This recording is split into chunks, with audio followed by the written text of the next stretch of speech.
Nous sommes dans le thème 1, qu'est-ce que le droit?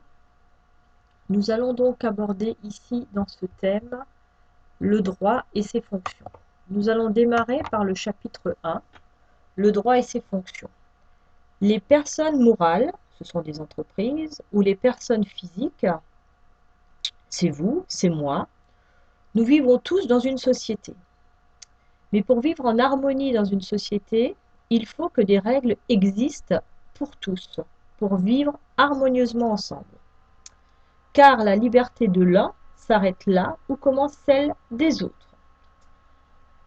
Le sommaire de ce chapitre, nous allons voir en grand 1 qu'est-ce que le droit, en grand 2 quelles sont les fonctions du droit, et en grand 3 existe-t-il des caractéristiques communes à toutes les règles de droit. Nous démarrons avec le grand 1. Donc le sommaire, je vous en ai déjà parlé. Et nous voilà avec notre grand 1. Qu'est-ce que le droit? Une définition. Qu'est-ce que le droit? Le droit est un ensemble de règles qui organisent la vie en société. Nous avons plusieurs codes qui régissent ces règles de droit. Nous avons d'abord le code du travail qui régit les règles entre les employeurs et les salariés. Ce code-là, vous le verrez en terminale. Le code civil, qu'on appelle aussi code Napoléon, qui régit les statuts des personnes privées, mais également des relations entre ces personnes privées. Et enfin, le code pénal, qui sanctionne les crimes, les délits contre des personnes, contre des biens, voire contre la nation. Les principes fondamentaux du droit. La société française est fondée autour d'un droit qui respecte 4 piliers fondamentaux. L'égalité entre tous citoyens, donc chaque citoyen doit être égal, il n'y en a pas un qui est supérieur à l'autre. La liberté, on parle de liberté d'expression, de mouvement.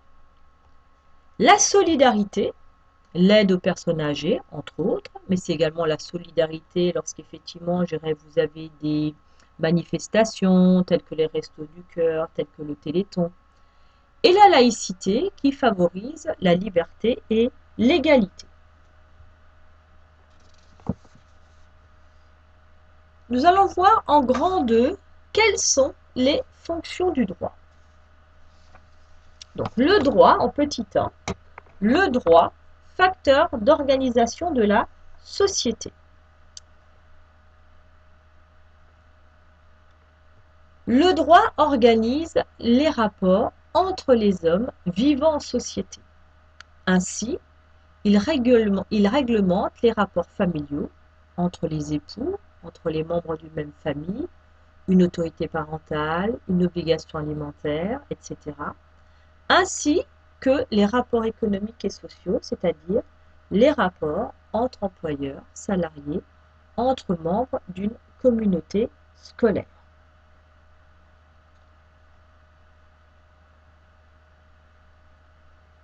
Qu'est-ce que signifie obligation alimentaire?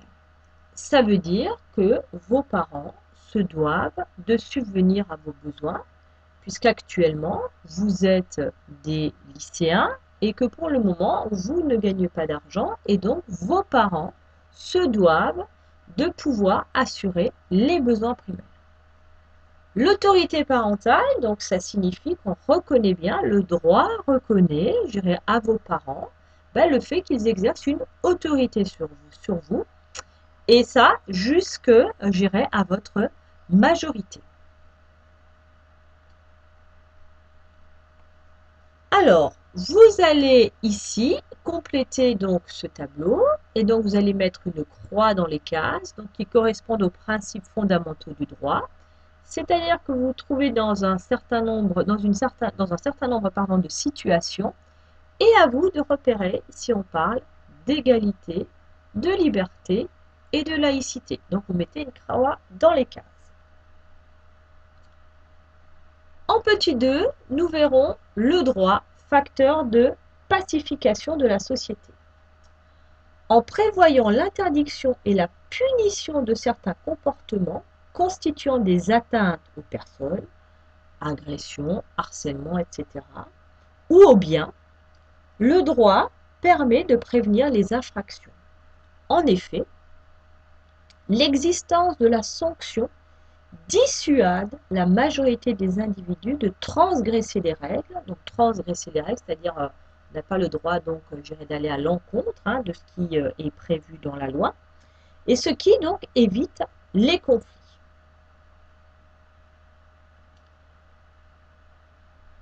Alors j'ai juste rajouté un élément. Donc lorsque les règles sont malgré tout transgressées, le droit organise la sanction afin de punir l'auteur de la violation et le cas échéant, il faut réparer le préjudice subi par la victime.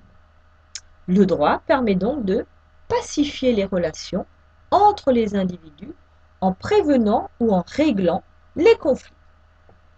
Alors c'est vrai que ce n'est pas toujours aussi simple, mais c'est pour ça que donc, le droit essaye, à travers les lois, de parer donc à tous les conflits qui pourraient éventuellement subvenir donc, dans la société.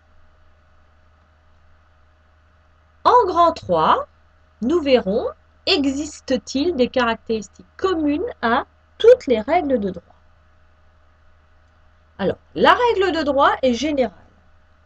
Au terme de l'article 6 de la Déclaration des droits de l'homme et du citoyen, la loi doit être la même pour tous. Donc, on a à nouveau cette notion d'égalité, d'accord, qui apparaît, qui transparaît ici, donc à travers ce texte de loi. La forme d'un certain nombre de règles de droit illustre cette généralité.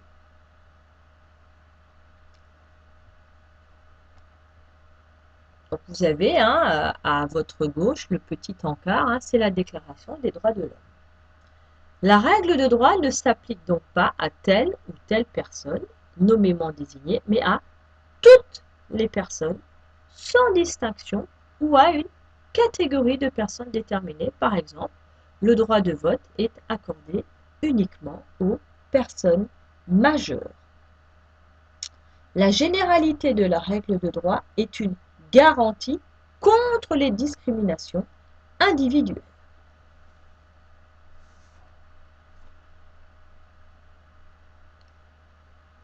La règle de droit est légitime.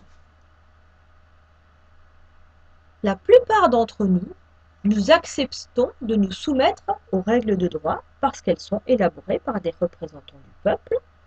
Donc, qu'est-ce qu'on appelle représentants du peuple? Donc, ce sont les élus, les députés, les sénateurs, c'est-à-dire des institutions légitimes, c'est-à-dire des institutions que nous reconnaissons. Donc, la petite image que vous avez sur votre droite, c'est l'Assemblée nationale, donc c'est là où siègent les députés.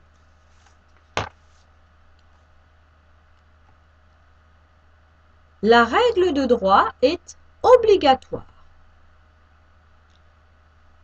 En effet, elle s'applique à tous ceux qui sont donc sur le territoire national et quel que soit son objet. Pour obtenir des individus qui se conforment à la règle de droit, des sanctions sont prévues. C'est ce qu'on évoquait avant. L'objet de la sanction donc varie. Donc on a deux types de sanctions, les sanctions pénales et les sanctions civiles. Donc, les sanctions pénales visent à punir celui qui a violé la règle de droit et à prévenir les infractions par la menace de la peine. Amende, emprisonnement, retrait ou suspension du permis de conduire qui fait évidemment aujourd'hui partie des sanctions pénales. Il y a également les sanctions civiles. Elles permettent soit de forcer les individus à se conformer à la règle de droit, soit de réparer le préjudice découlant du non-respect de la règle, c'est-à-dire versement de dommages et intérêts, saisie de biens, etc. Un exemple, vous avez par exemple bousculé un camarade dans la cour, il tombe, il se fait mal, eh bien, il peut vous demander des dommages et intérêts. Voilà, cela terminant donc ce premier chapitre.